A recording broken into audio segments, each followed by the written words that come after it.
Hey there, everyone. Today we're going to share about the ISFP personality type, also known as the adventurer. We'll give you a clear understanding of this personality through an analysis of Jung's 8 cognitive functions, the influence of the family of origin, and an exploration of its strengths and weaknesses.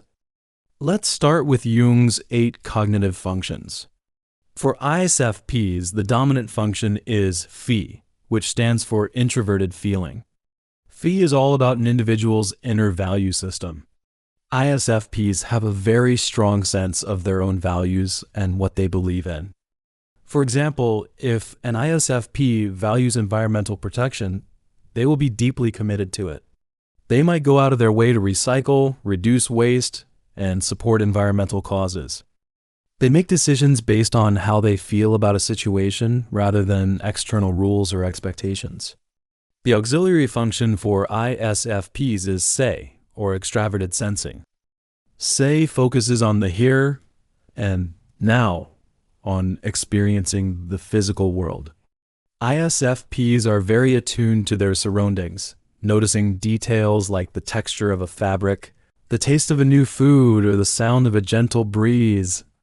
For instance, when an ISFP goes to an art gallery, they don't just look at the paintings. They feel the atmosphere, the lighting, and the way the colors interact with the space. They are drawn to activities that allow them to engage with their senses, like dancing, cooking, or photography. The tertiary function is introverted intuition. NI in ISFPs is more of an underlying sense of the future and possibilities. It's not as strong as in some other types, but it still plays a role. An ISFP might have a hunch about where a particular relationship is going or what direction their artistic career could take. For example, they might suddenly feel that a certain style of painting they've been experimenting with has the potential to become their signature style in the long run. The inferior function is T, extroverted thinking. Te is about organizing and structuring the external world. ISFPs often struggle with this function. They might find it difficult to create a detailed plan for a project or to manage their time effectively. For example, an ISFP who is running a small art business might have trouble keeping track of inventory, setting prices, and creating a marketing plan.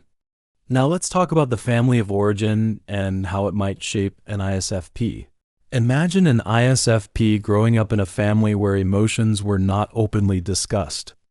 Maybe their parents were very busy with work and didn't have a lot of time to connect on an emotional level. As a result, the ISFP learned to rely on their own inner feelings to make sense of the world. They developed a rich inner emotional life because they couldn't always share their feelings with their family. At the same time, their family might have encouraged them to explore the physical world. Maybe they went on frequent nature hikes or cooking classes together. This exposure to sensory experiences helped the ISFP develop their say function. However, because there was less emphasis on logical planning and organization at home, the ISFP's T function remained underdeveloped. In terms of strengths, the first strength of ISFPs is their empathy. Due to their strong phi function, they can easily put themselves in other people's shoes. They are great listeners and can offer genuine support to their friends and family. For example, if a friend is going through a tough breakup, an ISFP will be there to hold their hand, listen to their pain, and offer words of comfort. The second strength is their creativity. With their combination of say and phi, ISFPs have a unique perspective on the world. They can create beautiful works of art, whether it's through painting, music, or writing. Their art often reflects their deep emotions and values, and it has the power to touch people's hearts. The third strength is their adaptability. Thanks to their say function, ISFPs are very good at going with the flow. They can easily adjust to new situations and environments. For example, if they have to move to a new city for a job, they will quickly explore the new neighborhood, make new friends, and find new places to express their creativity. However, ISFPs also have a significant weakness. Their underdeveloped T function can lead to disorganization and a lack of long-term planning.